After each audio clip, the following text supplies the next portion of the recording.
Olá a todos, seja muito bem-vindo, seja muito bem-vinda a mais um podcast da reunião de estudos do Evangelho do Grupo Espírita Irmão Áureo. Nosso objetivo é estudar o Evangelho à luz da doutrina espírita. Então, atualmente, escolhemos a obra Ceifa de Luz, de Emmanuel, psicografia de Francisco Cândido Xavier. Estamos seguindo capítulo a capítulo. Hoje, no capítulo 35, quem preparou o estudo foi a Regina. O título do capítulo é Ao Sol da Verdade. E aqui um assunto que a gente não olha com tanta frequência, né? A Regina, conduzida por Emmanuel, foi lá no Livro dos Espíritos, buscou várias referências. Então aguarde, tá um estudo bastante interessante. Daqui a pouquinho a gente vai ouvir junto. Antes eu preciso te lembrar, a gente sempre coloca aí na descrição do vídeo, nas diversas plataformas, uma série de bibliografias complementares para te auxiliar. Então está disponível aí, tem o link, você pode clicar, tá fácil de acessar e a gente te convida para aprofundar o estudo da doutrina espírita. Como sempre, Emmanuel bastante presente, muitas mensagens e reflexões ainda mais interessantes. Assim como vai ser muito interessante o nosso momento complementar, que é ao vivo, acontece no mesmo dia que a gente lança o podcast, normalmente no sábado, às 17h50, no nosso canal do YouTube. A gente tem a nossa live. Quem vai coordenar hoje é a Nízia, com a presença da Regina, do Ítalo. Eu vou estar ouvindo com vocês, postando meus comentários, participando, interagindo. Já fica aqui o convite. Se não puder estar ao vivo, não tem problema. Passeia por lá, deixe o seu comentário, participe, divulgue os links, venha conosco nesse esforço de divulgar a doutrina espírita e essas reflexões tão importantes. Não deixe de ouvir o nosso podcast até o final. Hoje, o nosso momento de prece será integralmente uma poesia lindíssima de Maria Dolores, que eu já te convido a acompanhar.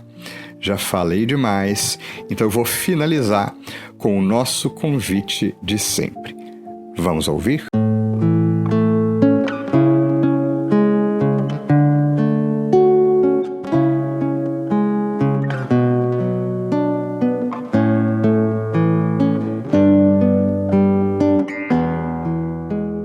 Bem-vindos a mais um podcast.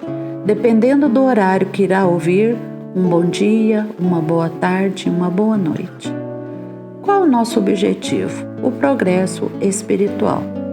Para que isso aconteça, temos que buscar o caminho certo, que é Jesus. Na sua obra Caminho, Verdade e Vida, Emmanuel diz que Jesus é a fonte da verdade positiva, o sol que resplandece. E Jesus nos diz através de João, capítulo 14, versículo 6. Eu sou o caminho, a verdade e a vida. É o único meio para se chegar a Deus. Ele afirma ser a verdade absoluta e a fonte da vida eterna. É através do seu evangelho que iremos viver os seus ensinos de forma plena. Essa prática tem que ser no nosso dia a dia. Devemos plantá-los, os seus ensinos, em nossos corações, em nossas mentes, em nossas vidas. De que forma? Conhecendo a verdade. Essa sim vai nos libertar. E João, no capítulo 8, versículo 32, Jesus vem dizendo: E conhecereis a verdade, e a verdade vos libertará. Essa verdade libertadora, essa verdade espiritual, que vai iluminar a mente e o coração do homem, levando-o à reforma íntima, ou seja, à transformação moral. Temos limitações que nos dificultam a entender essas verdades. Por isso, Emmanuel nos incentiva a estudar, refletir e aplicar os ensinamentos do Evangelho de Jesus em nossas vidas, praticar o bem, o amor ao próximo, a caridade com fé e respeito. A lição 35 do livro Ceifa de Luz, Ao Sol de Verdade, psicografia de Chico Xavier pelo Espírito Emmanuel, nós vamos analisar o que é o sol. O sol é luz, a luz que ilumina, podemos dizer que seria a luz da verdade, que resplandece as almas, que brilha intensamente. E também Eurípides Barçanufo vem nos complementar com um dizer muito importante. Poderoso é o sol da verdade. Só temos 2 caminhos a percorrer: a caridade ou o amor, o conhecimento e sua prática. Está lá, no livro Novo Caminho a Seguir. Então, começando aí a lição 35, ao sol da verdade, através do versículo de João, versículo 13, capítulo 16. Mas quando vier aquele Espírito da verdade, ele vos guiará em toda a verdade. E dando continuidade a esse versículo, porquanto não falará de si mesmo, mas dirá tudo o que tiver ouvido, e vos anunciará o que há de vir. O Espírito de verdade é aquele que revelará a verdade sobre Jesus e as coisas futuras. Traz 2 ensinamentos fundamentais: amai-vos e instruí-vos, mostrando a importância do amor ao próximo e do desenvolvimento intelectual e moral. Podemos dizer que são os mensageiros do Cristo, espíritos superiores que agem em seu nome. O Espiritismo veio no tempo marcado cumprir a promessa do Cristo, o Consolador prometido, onde teremos o conhecimento das coisas que faz o homem saber de onde vem, para onde vai e por que está na terra. Está no Evangelho segundo o Espiritismo, capítulo 6, item 4. E Emmanuel continua: de que maneira vencerá o Espiritismo os obstáculos que se lhe agigantam à frente? Então, junto à correção sempre existe o desacerto, exaltando o mérito do dever na conduta digna. Apesar dos obstáculos, o Espiritismo continua a crescer e a influenciar de forma positiva a vida de milhões de pessoas no mundo, oferecendo esperança, consolo e ferramentas para a busca da felicidade e da evolução espiritual. Podemos citar aqui alguns obstáculos. Temos os internos e os externos. Os internos: falta de conhecimento e estudo, compreensão equivocada que leva a práticas e interpretações inadequadas, egoísmo e individualismo, resistência à mudança, mediunidade mal compreendida, falta de união e cooperação e desentendimentos e rivalidades entre grupos espíritas. Alguns obstáculos externos: preconceito e incompreensão por pessoas de outras crenças, materialismo e consumismo, polarização política e ideológica que pode dividir e afastar as pessoas, dificultando a união e a cooperação. Falta de informação e divulgação, trazendo aí a disseminação de informações falsas ou incompletas sobre o Espiritismo, que pode gerar confusão e desinteresse, dificultando a sua expansão e a compreensão de seus princípios. Influências de pseudociências e práticas esotéricas, mistura do Espiritismo com crenças e práticas sem base científica, que pode gerar confusão e desviar as pessoas do verdadeiro caminho da evolução espiritual. Continuando, Emmanuel nos traz as seguintes indagações. Há companheiros que indagam: devemos disputar saliência política ou dominar a fortuna terrestre? Enquanto isso, outros enfatizam a ilusória necessidade da guerra verbal a greis ou pessoas. Então, busquei lá na lição 798 do Livro dos Espíritos. Terá que sustentar grandes lutas, mas contra o interesse do que a convicção, porquanto não há como dissimular a existência de pessoas interessadas em combatê-lo, umas por amor próprio, outras por causas inteiramente materiais. E Emmanuel continua: dentro do assunto, no entanto, transcrevamos a questão 799 de O Livro dos Espíritos.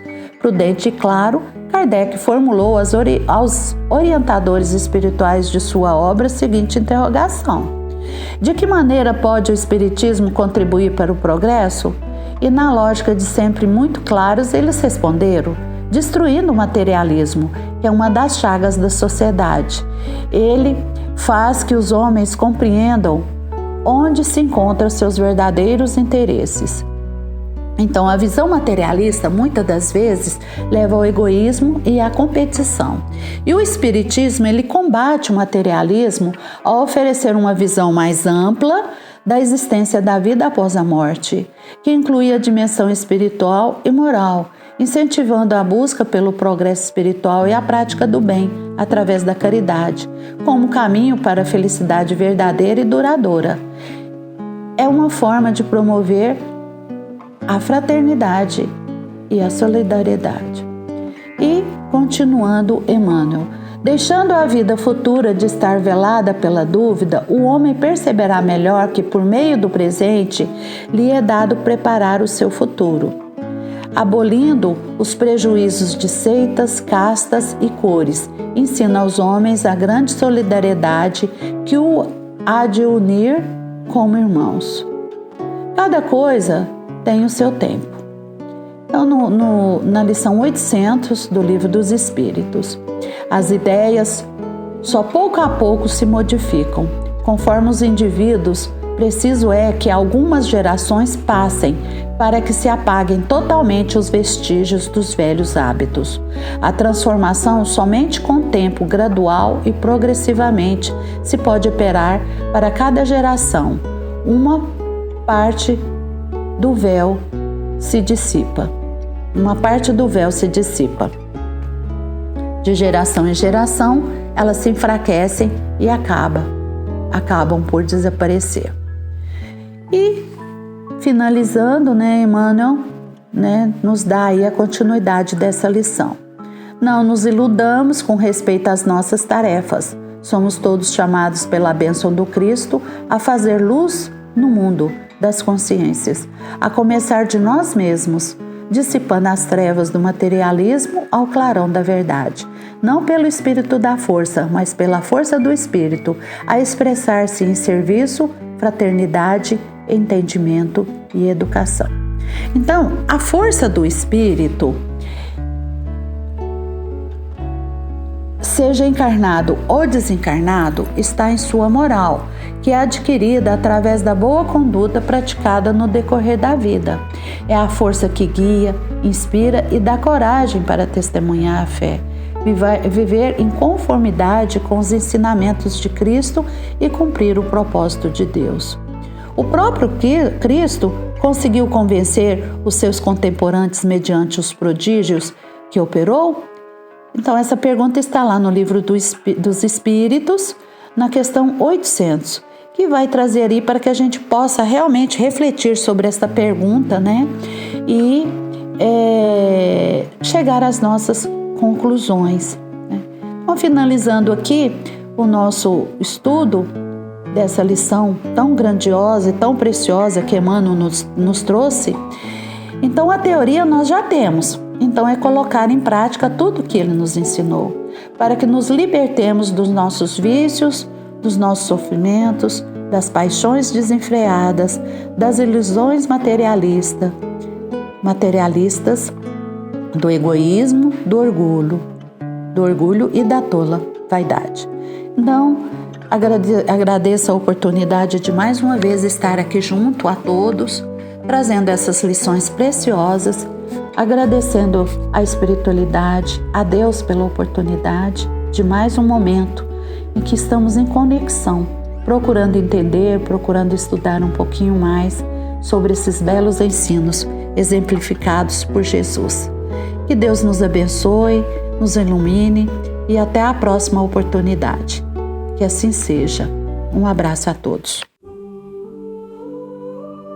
E em nosso momento de oração de hoje, a poesia de Maria Dolores, Verdade e Amor. Era ele um cristão de crença pura. Caminhava na vida mostrando fé vibrante e fronte erguida, devoto da verdade e da bravura. Escrevia e pregava em verbo ardente, vergastava costumes e preceitos, exigia no mundo irmãos perfeitos, reclamava virtude em toda gente. Alentava, no entanto, antigo anseio, entretecido de carinho e luz. Nas súplicas ao céu, dia por dia, clamava e ansiosamente repetia em alto devaneio: quero encontrar Jesus, quero encontrar Jesus. Sonhava ver e ouvir o mestre amigo, abraçá-lo, retê-lo, depois testemunhar-lhe todo o zelo que trazia consigo a inflamar-se de amor. Mas ei-lo a procurar em andanças no mundo, erros, falhas, defeitos, cicatrizes, a fim de levantar o látego infecundo sobre os irmãos caídos e infelizes. Páginas primorosas escrevia, com lindas conferências de permeio, no intuito de afastar do campo alheio as nodas que ele acaso percebia. Tempos rolaram sobre o tempo mudo, e nada mais fazia o cristão combatente. Entretanto, em matéria verbal sabia tudo que fosse amargo ou deprimente. Em nome de Jesus, erguia a frase rara, qual bisturi que corta, poda e apura, manejava a palavra fina e rara em constante censura. Certa noite, porém, depois de muitos anos, viu-se fora do corpo, a pervagar. De improviso, ó surpresa, viu Jesus que nele punha o generoso olhar. Notava que Jesus o fitava em silêncio. Dispondo-se, talvez, a partir sem demora, ele gritou: Senhor, abençoa minha fé, espero desde a infância este encontro de agora. Dize, amado Jesus, se estou certo em caminho, quero apenas fazer aquilo que te agrade. Tenho feito da vida um combate sem tréguas, mostro os erros do mundo e defendo a verdade. Ao meditar em ti, vejo em franca expansão os conflitos mortais que amarguram a terra. Paixão, intemperança, orgulho, hipocrisia e a presença do mal trazendo a morte e a guerra. Irmãos dilapidando irmãos, estrada a estrada, convertem minha palavra em chicote violento. Grito, protesto, acuso e denuncio. Explica-me, Senhor, se tenho estado atento.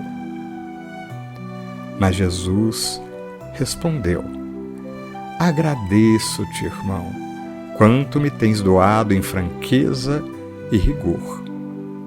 Não ouvides, porém, que a construção do bem, solicitando embora a base da verdade, nunca se elevará no apoio à humanidade sem o teto do amor.